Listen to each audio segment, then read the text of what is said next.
Existing literature explains that these policies have been enacted based on assumptions of their benefits, again, without that empirical evidence backing it up.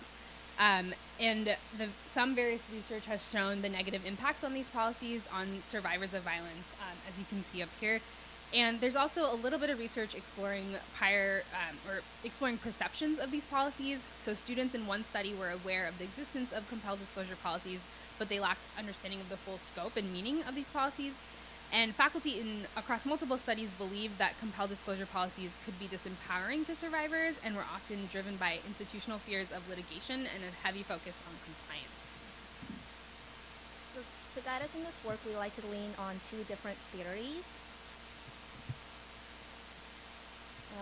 So Fried and Smith share that both actions and inactions of an institution can contribute to a survivor's trust.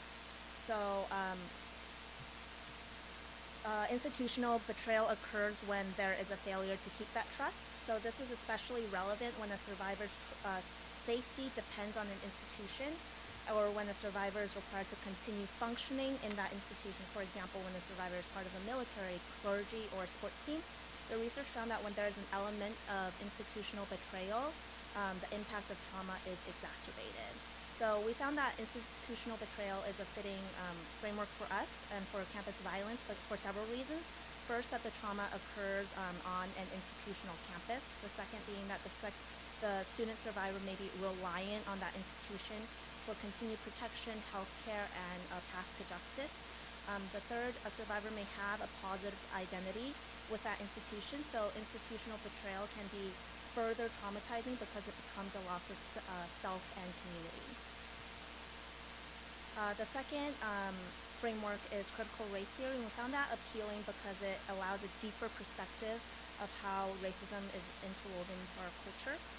There are 5 core tenets of critical race theory, but we have decided to focus on 2. The first is the centrality of race and racism, essentially that race and racism is embedded and permanent in our society, that race and racism intersect with other forms of oppression such as class, gender, immigration status, and language. The second tenet is challenge to dominant ideologies such as race neutrality and equal opportunity. These ideologies leave little incentive for those in power to collapse structural racism. So we use critical race theory to examine how an individual's experience with the compelled disclosure process can be affected by their racial identifications as well as their other intersecting identities. All right, so now we're going to dive into the methods. This study is actually part of a larger research project that was assessing campus sexual assault prevention efforts on 3 campuses. As part of that study, researchers conducted focus group discussions and in-depth interviews with students, staff, and faculty members. In our sub-analysis, we then coded a subsection of these transcripts that spoke specifically about compelled disclosure policies on one of the campuses. For those identified transcripts, we conducted a thematic analysis and identified 4 major themes. So here is a quick table of our study participants that had discussed compelled disclosure policies in their interviews. As you can see, there was gender, racial, ethnic, and sexual orientation diversity in our sample for this study.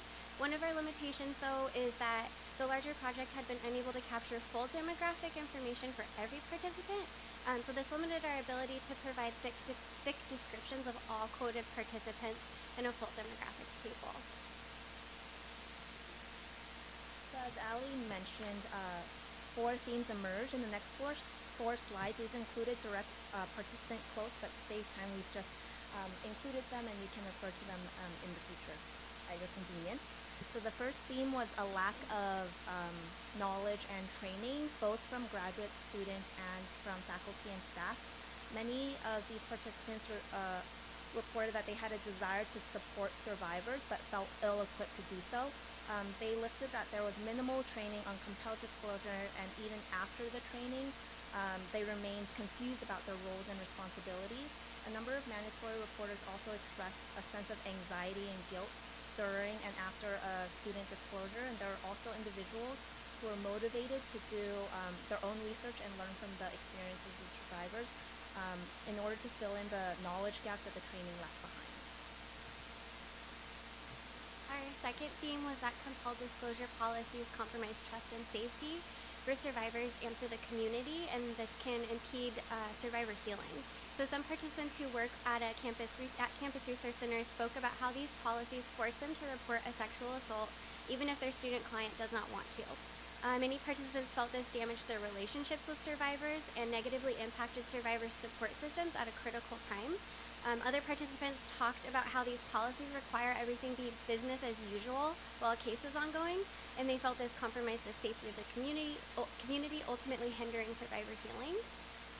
Our third theme builds on compromised trust and safety, and that was that compelled disclosure policies often contributed to silencing survivors. So some participants spoke about being trained to literally silence students if they perceived that a student was about to disclose an experience of violence. Some survivors in our study shared that they didn't feel like they could talk about their experience openly because of fear about reporting consequences. Many students spoke about the fear of the reporting process generally and an overall fear of loss of control, which led to the concerns shared by many students that survivors could minimize their experience. And then our final theme was the disproportionate impact of compelled disclosure policies on minoritized individuals. So several participants spoke about how these policies shifted responsibilities to individuals rather than to the institution at large. One faculty member shared that she felt minoritized staff and faculty, including women, queer individuals, and folks of color, would receive more disclosures given their relationships with, again, minoritized students. And that they, in turn, these marginalized or minoritized staff or responsible employees would experience the emotional impact and burden of these policies. And then in particular in our study, several LGBTQ+ students shared some of the challenges they faced with navigating their responsibilities as student staff members and their desire to not out other students. And additionally, some participants spoke about the norms of whiteness that are embedded in institutional policies and legislation at large in this country, going back to our theoretical framework of critical race theory, including how they felt whiteness was embedded in these compelled disclosure policies. So in this next section, we'll share a brief overview of some of our discussion and implications. So one of the main findings of this study is that compelled disclosure policies can limit a survivor's support networks at a critical time because of the potential silencing that Ellie talked about, as well as those betrayals of trust and safety that they may experience. And this is echoed as well in the brief literature, the body of literature that exists.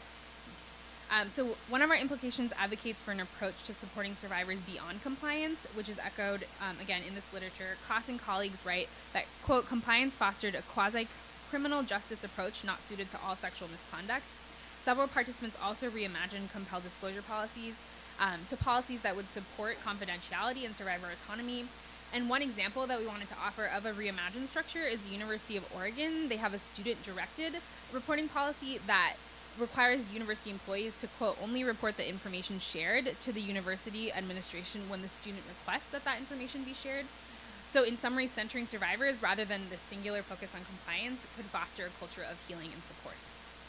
So in our paper, we address how the current training does not set up both survivors and reporters for success.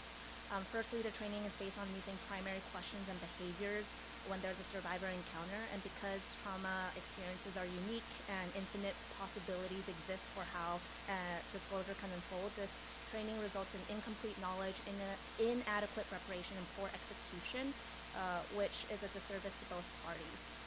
Secondly, current training focuses heavily on legalities and definitions, which seemingly prioritizes institutional liability over survivor well-being, creating a sense of dis-ease amongst reporters and a desire to do better. Rather than this training model, we argue instead for critical consciousness. It's an awareness of how one's social location has afforded or constrained someone's privileges. This is applicable to campus violence because compelled disclosure may create new power dynamics. So an awareness of one's social location is important if we want to minimize re-traumatization. As one of the students expressed, justice and healing are unique to each individual, so critical consciousness can allow us to examine how a survivor's experience has been impacted by structural barriers such as sexism, classism, racism, and homophobia. For reporters, critical consciousness alleviates the pressure to perform excellently with little training by recognizing that we can never achieve competency that this type of knowledge needs to be continuously refined. And we imagine that critical consciousness is closer to an institutional culture that is survivor-centered. This is our full list of references. Thank you so much for listening today.